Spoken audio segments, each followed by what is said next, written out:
Welcome to the Gentleman's Guide to Vampires. In this video, we shall be examining Clan Tremere, the clan of warlocks, or usurpers, depending on your point of view. The Tremere are an unusual clan in that their existence in the final nights is inexplicable according to some Cainite scholars. Indeed, their advent, when they were first formed in around 1000 AD, is proof positive that they should not exist in Cainite society whatsoever, but especially their prominence in the final nights, their strength, their unity, should not be the case. After all, no clan has suffered as much persecution from as many sources over history as Clan Tremere. No clan has been trusted less than Clan Tremere. Not just by kindred, but by pretty much every other supernatural race. Everyone hates Clan Tremere, and nobody trusts Clan Tremere. So how is it that the Tremere somehow come to survive and flourish in these final nights? How is it that they can style themselves as the granite pillar of the Camarilla? Maybe not much to look at, but the strong support, the foundation. While they do not have the posturing of the Toreador or the tyrant's grip of the Ventru, the Tremere have something else that allows them to be the foundation of that august sect, the thing that makes them indispensable to kindred society. We can trace it back somewhat to the foundation of the Tremere. Tremere himself was a mage, a member of the House of Tremere, an offshoot of the Order of Hermes, a mage's order. In around 1000 AD, Merlin hadn't been seen for many centuries. Magic was waning. The world soul was weakening. Various supernatural flux, all of the magic that existed in the world was being consigned to the realms of dreams rather than the realm of reality, and thus Tremere and some of his key apprentices, notably Goratrix and Atreus, came to a decision that they had to maintain our power base through another method. They had to somehow engineer immortality so that they would not weaken along with the other mages of other houses, such as Flambeau, around this time. How did they go about doing this? Well, Tremere set them off on different tasks. All of his apprentices discover the key to immortality, the key to eternal power, and Goratrix was the apprentice that came back with the most inventive way of doing so. He discovered the Cainite race, vampires, that supposedly could trace their lineage back to the Cain of the Old Testament. Goratrix proposed and devised a method through which members of House Tremere could gain the benefits of the immortality of vampirism without necessarily declaring a sire, without requiring one vampire to embrace them. Now, that is the way the Tremere put it, but the way the Tzimisce and the Gangrel would put it is actually that Goratrix performed vile experiments on various members of their clans until he discovered a way to manufacture the embrace, essentially transfusing the blood of a vampire into the blood of a mortal. And many apprentices died in the attempts. The Tzimisce will tell you that, because a number of the Tzimisce managed to escape as well, and upon reporting back to their hoary old lords in their tall stone towers about what these Tremeres in Chioris, in Transylvania, were getting up to, the Tzimisce declared all-out war on House Tremere. This forced the Tremere's hand. While Tremere had now become a vampire, as had his apprentices Goratrix, Atreus, and others, they were not particularly powerful by any stretch of the imagination. They were the equivalent of a 9th, 10th or 11th generation vampire, and you had 5th or 6th generation Tzimisce, if not lower, along with their Vosges, along with their voivodes, and so forth, coming down to batter down the walls of the High Chantry at Chioris. Tremere needed an ace in the hole, a way to make himself and his childer more powerful in order to withstand the constant barrage from the Tzimisce and their allies. The first thing he did was discover, either by fortune or maybe by fool's luck, the slumbering body of an antediluvian. The antediluvian's name has been lost to time, the founder of some long-forgotten clan, but needless to say that Tremere fell upon it, drained it of its heart's blood and of its soul, and gained all of its power in so doing. He commanded his apprentices to do the same to other vampires of similar generation, and so they did, and Tremere, all of a sudden, the clan, had risen in power and was able to withstand some of the blows of the Tzimisce and their allies. They bolstered themselves further by performing more grotesque experiments on other vampires, making them into the gargoyles, a bloodline of rock-like aberrations, almost impossible to destroy and fiercely devoted to their parent clan, the Tremere.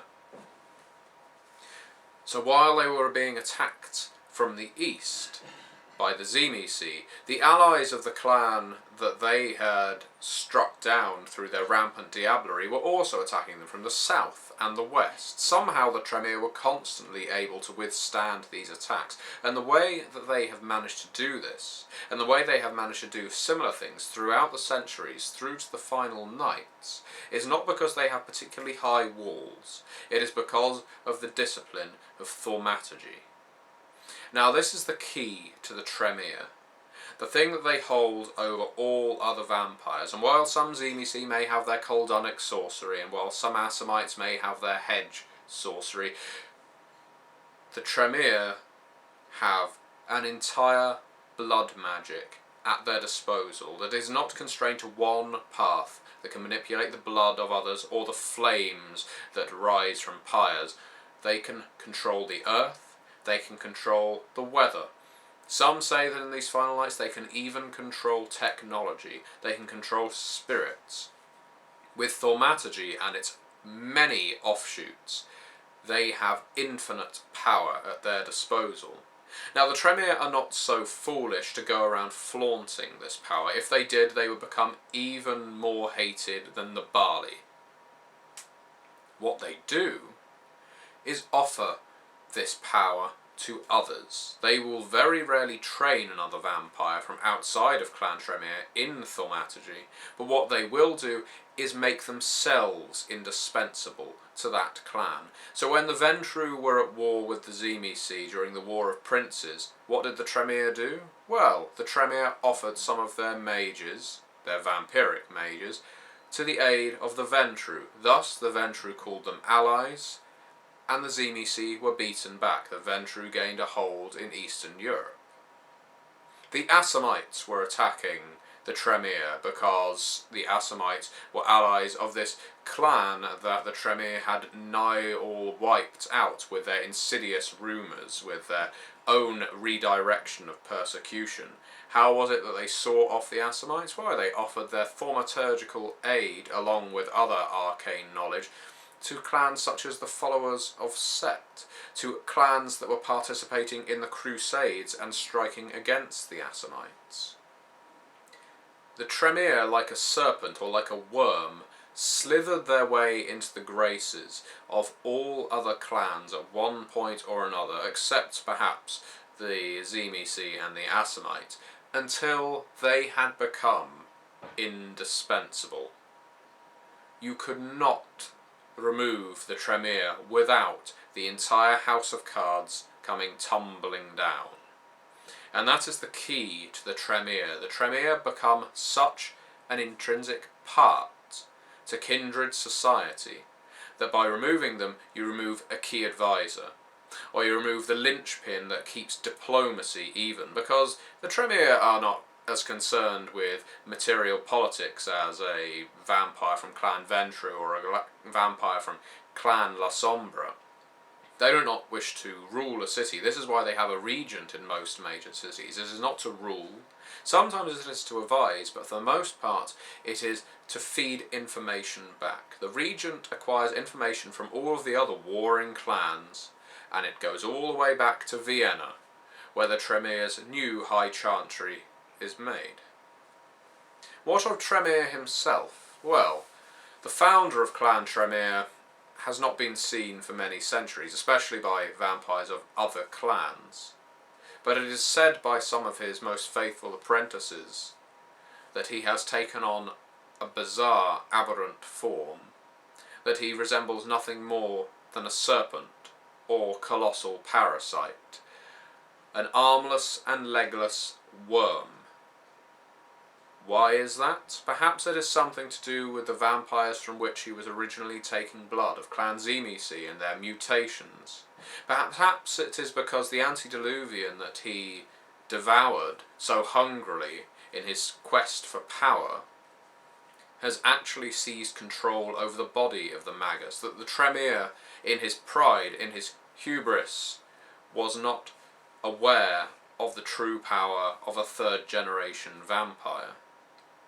It is said by some defectors, especially members of House Goratrix, the Sabbat Tremere, for Goratrix defected from the Tremere when the Sabbat was formed, that very many of the Council of Seven, very many of the most important Tremere, have all been subjugated by this antediluvian, this clan that they had at one point thought wiped out. Are the Tremere, however, indestructible? Are they the most powerful clan in these modern nights?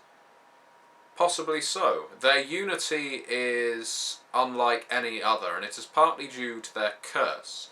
What they do not see as a curse, of course, but other clans might, is that every sire forms a ritual blood bond with his child. This automatically means that the Tremere can dominate and control their child a lot easier than any other clan can, and this makes them the strongest of all Camarilla clans, because the Camarilla is founded primarily on elders controlling their neonates, or fledglings as the Tremere like to call them.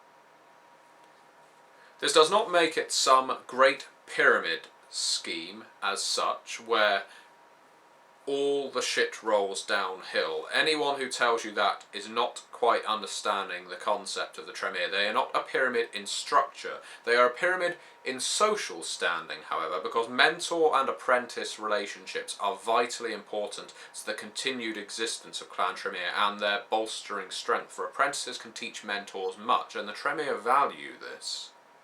They value insight from the modern world. They value insight from neonates, fresh from technological avenues. They are not as much exploring the occult these days, these nights, the arcane followers, as much as they are interested in people who have knowledge of things such as computers, the stock market, things important to the world today. And so, while other clans are still wrapped up in their own curses, they are wrapped up in their own historical motivations, the Tremere evolve. They evolve quietly, behind closed doors, while other vampires may see them as wrapped up in their books, wrapped up in their thaumaturgy.